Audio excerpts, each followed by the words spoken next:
हमारे साथ में डिप्टी सीएम केशव प्रसाद मौर्य जी हैं। सर, कर्पूरी ठाकुर जी को भारत रत्न देने के लिए सरकार ने कहा। देखिए, सबसे पहले तो मैं आदरणीय प्रधानमंत्री श्री नरेंद्र मोदी जी का हृदय से धन्यवाद करता हूं। जननायक कर्पूरी ठाकुर जी देश के सर्वोच्च सम्मान भारत रत्न पाने के अधिकारी थे, लेकिन चूंकि वह गरीब, वंचित, अति पिछड़े वर्ग से आते थे, लेकिन इस कारण से उनका कांग्रेस की सरकारों ने ध्यान नहीं दिया। आज ऐसे लोगों को सम्मान देने का काम, ऐसे लोगों को भारत रत्न जैसा देश का सर्वोच्च सम्मान प्रदान करने का काम, जब उनकी शताब्दी का वर्ष है, 100 वर्ष आज 100वीं जयंती है, ऐसे समय में भारत रत्न देने का फैसला जितना धन्यवाद किया जाए, जितना स्वागत किया जाए, वह कम होगा।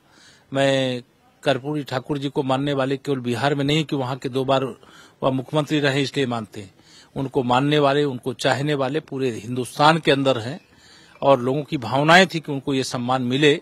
और प्रधानमंत्री जी ने विशेष तौर से जो वंचित वर्ग है, पिछड़ा वर्ग है, अनुसूचित वर्ग है, आदिवासी वर्ग है, महिलाएं हैं, जिनको सबसे पहले अगर आरक्षण देने की शुरुआत किसी राज्य के मुख्यमंत्री ने किया था तो बिहार के मुख्यमंत्री के रूप में कर्पूरी ठाकुर जी ने किया था।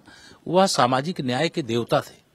वह सबका साथ सबका विकास का जो हमारे आदरणीय प्रधानमंत्री जी का प्रयास है, उस दिशा में उन्होंने सबसे पहले चलने की शुरुआत की थी। और आज जब उनको भारत रत्न दिया गया तो मैं समझता हूं कि पूरा पिछड़ा वर्ग खुशी से झूम रहा है कि मोदी हैं तो मुमकिन है, अन्यथा यह सम्मान तो कुछ गिने चुने लोगों को देने का काम किया जाता रहा है, लेकिन आज ऐसे व्यक्तियों को भी सम्मान यह दिया जा रहा है जिनको दिया जाना चाहिए था, इसके पहले नहीं दिया गया था। सर, जिस तरीके से तमाम विपक्षी पार्टियां हैं, पिछड़ों और दलितों के नाम पर, अति पिछड़ों के नाम पर राजनीति करती रही, कर्पूरी ठाकुर को लेकर भी राजनीति करती रही, उनके नाम को आगे करके राजनीति करती रही। अब जब भारत सरकार ने यह सम्मान उनको दिया है तो किस तरीके से आप देखते हैं?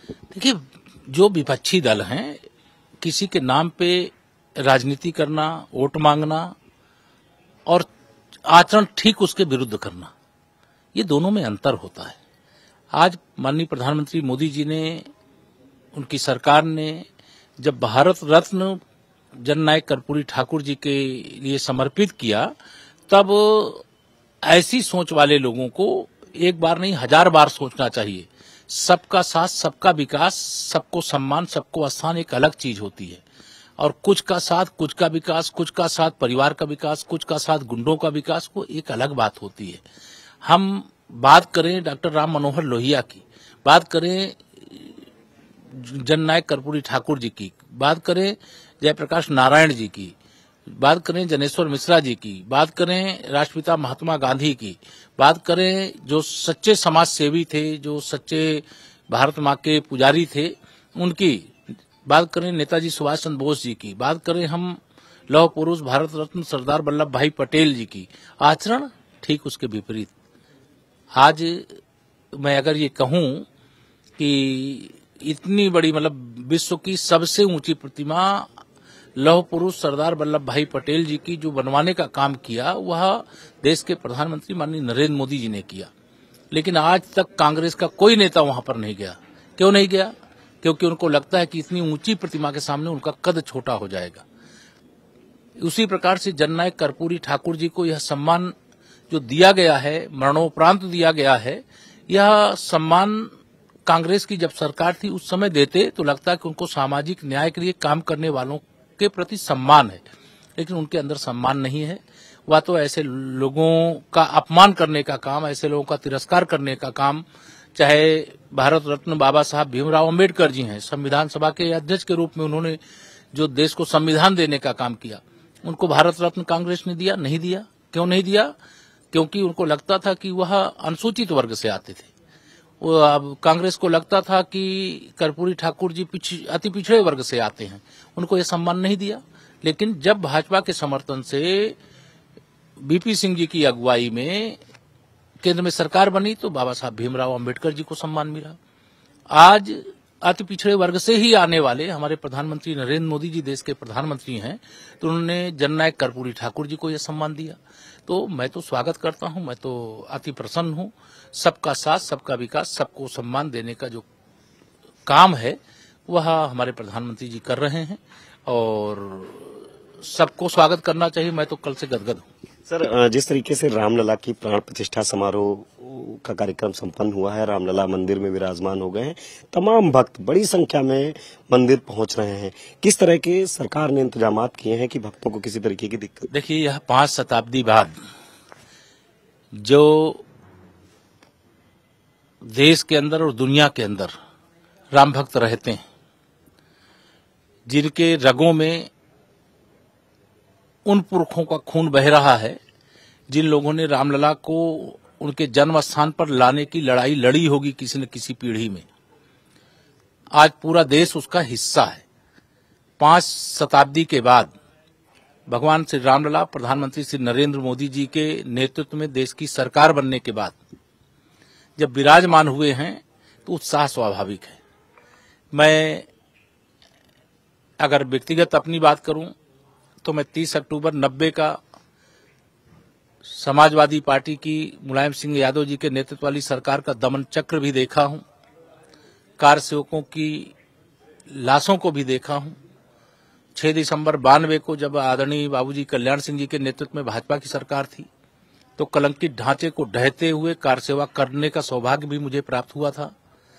22 जनवरी 2024 को जब रामलला अपने जन्म स्थान पर विराजमान हुए तब भी मैं उस कार्यक्रम का हिस्सा बनने का सौभाग्य प्राप्त कर सका था।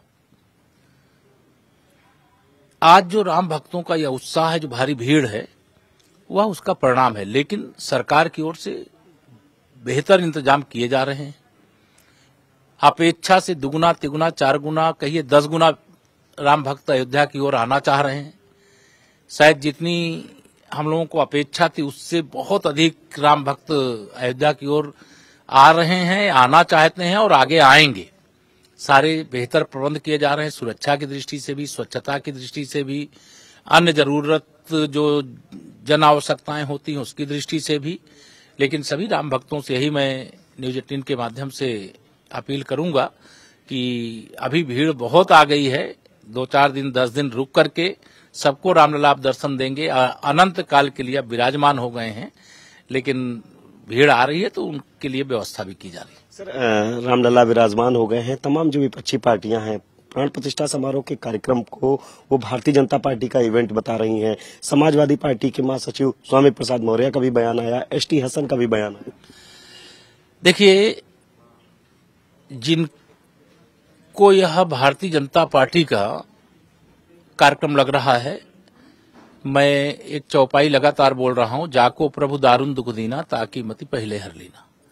5 शताब्दी के बाद भारतीय जनता पार्टी की प्रधानमंत्री नरेंद्र मोदी जी की नेतृत्व वाली सरकार के समय देश की सर्वोच्च अदालत के फैसले के बाद रामलला का प्राण प्रतिष्ठा समारोह हुआ। पूरा देश ही नहीं, पूरा विश्व राममय हो गया है, अभी भी बना हुआ है। ऐसे समय में ये जो मीन मेख निकालने वाले हैं, इनकी बुद्धि को मुझे लग रहा है भगवान ने हर लिया है और यह विनाश काले विपरीत बुद्धि, मैं यही कहता हूं। और जो बयानबाजियां हो रही हैं, यह सब सपा के किसी नेता के द्वारा किया जा रहा है, तो उसके मुखिया और पूर्व मुख्यमंत्री श्री अखिलेश यादव जी इस प्रकार के बयान दिला रहे हैं। अगर कोई रामलला के विरोध में बयान देता है और तनिक भी राम भक्ति उनके अंदर है तो ऐसे लोगों को समाजवादी पार्टी से निकाल करके बाहर करना चाहिए। अगर उनको पाल पोस भी रहे हैं, राम भक्तों की भावनाओं से खिलवाड़ भी करवा रहे हैं, तो मैं बार बार कह चुका हूं कि जो भी बयान समाजवादी पार्टी किसी नेता के द्वारा आते हैं वो श्री अखिलेश यादव जी जो लिख के देते हैं वही उसको पढ़ते हैं, उनके रट्टू तोता हैं। और इस प्रकार के बयानबाजी का मुंहतोड़ जवाब ये लोकतंत्र है और लोकतंत्र में जनता की अदालत में दिया जाता है।